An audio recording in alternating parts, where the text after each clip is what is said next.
Saya sempat tidak terlalu perhatian dengan masalah virus corona, kecuali yang berkaitan dengan masalah agama, khususnya tentang hadis seputar obatnya, doa dan zikir penangkalnya, serta beberapa tips duniawi untuk mencegahnya. Mungkin karena saat itu corona belum hadir di Indonesia. Beritanya masih sekitaran Cina. Isinya tentang perjuangan pemerintah dan tenaga medis melawan corona di sana. Itu tergambar dari foto wajah tenaga medis yang memerah bekas masker dan kacamata.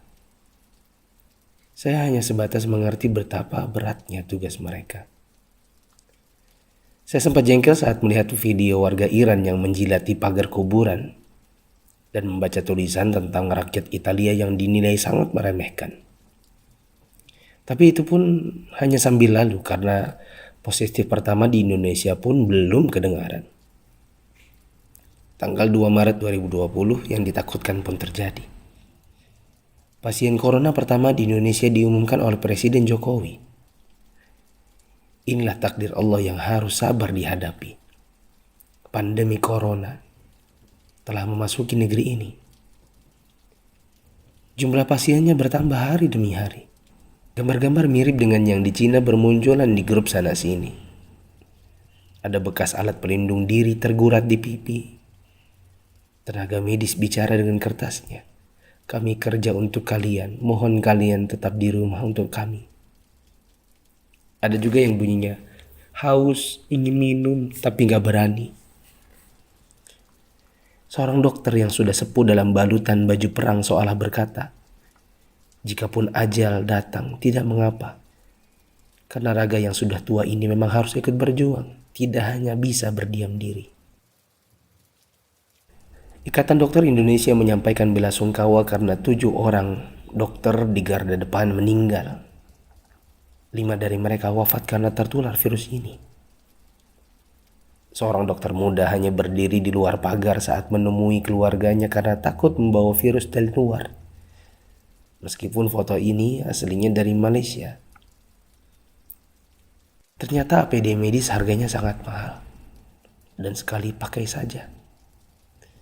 Saking krusialnya, para ulama dan ustadz-ustadz yang mumpuni ilmunya sampai mengeluarkan fatwa bolehnya tim medis sholat tanpa wudhu, tanpa tayamum, lantaran pelindung dirinya tidak boleh sembarang dibuka.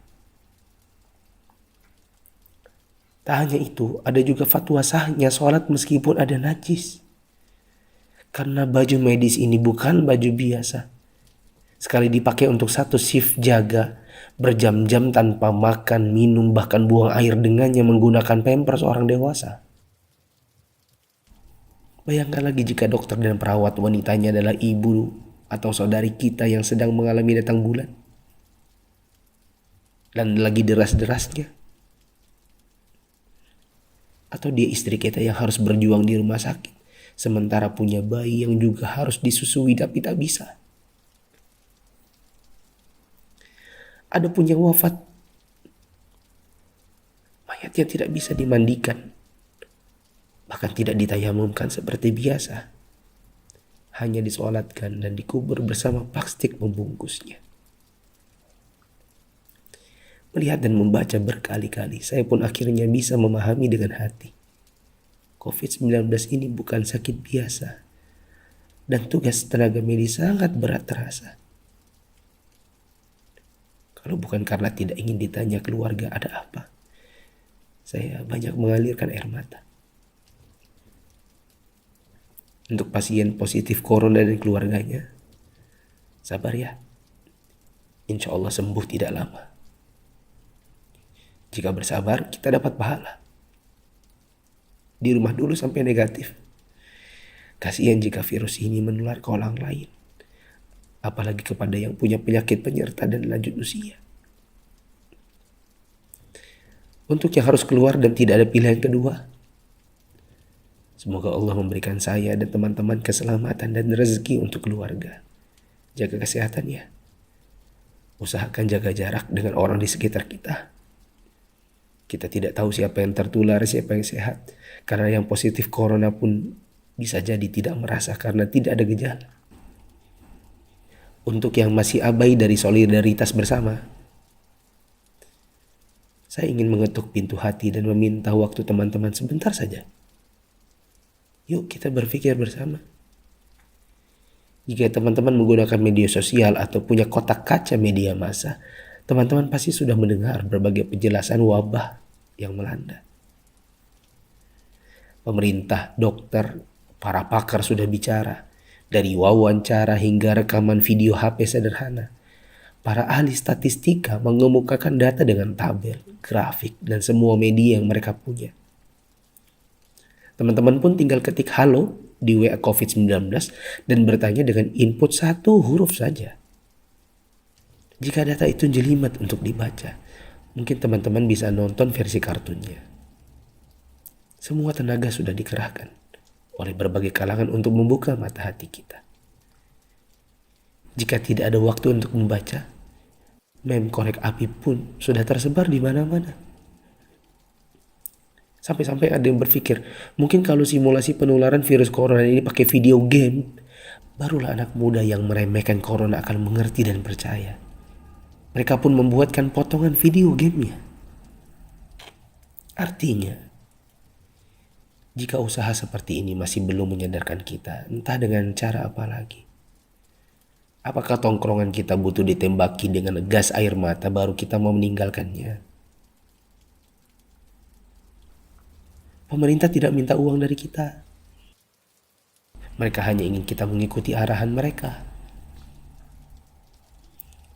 Untuk yang menipu dan menipu, semoga Allah memberikan teman-teman hidayah dan memaafkan dosa-dosa kita semua. Dan menimbun barang yang dibutuhkan masyarakat saat masa sulit itu termasuk dosa.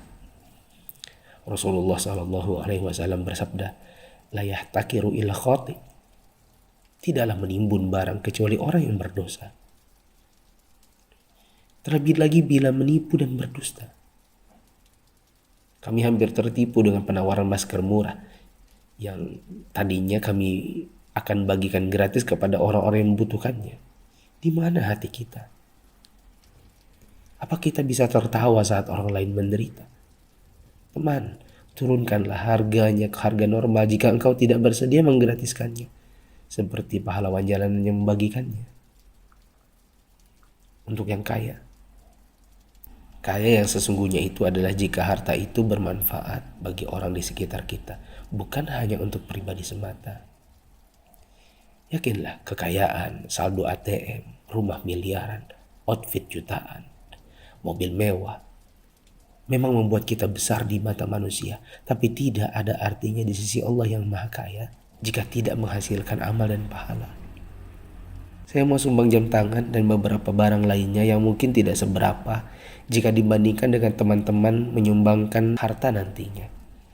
Terserah untuk pos dana apa, mungkin masker, mungkin APD tim medis, hand sanitizer, sabun cuci tangan, dan sebagainya. Kita harus cintai harta kita ini dan bawa dia ke akhirat. Jangan sisakan untuk dunia.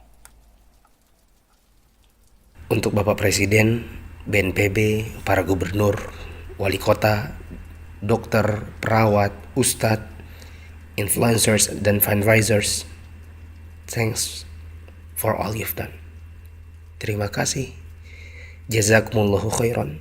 Semoga Allah balas teman-teman dengan tambahan iman, hidayah, dan pahala, hingga kita semua bisa dikumpulkan Sang Pencipta di dalam surganya. Jika menurut teman-teman ada orang di luar sana yang belum tergerak hatinya untuk punya empati kemanusiaan dalam wabah corona ini, coba kirim ke mereka. Siapa tahu setelah ini mereka bangkit mengerjakan amal kebajikan dan kita ikut dapat pahalanya.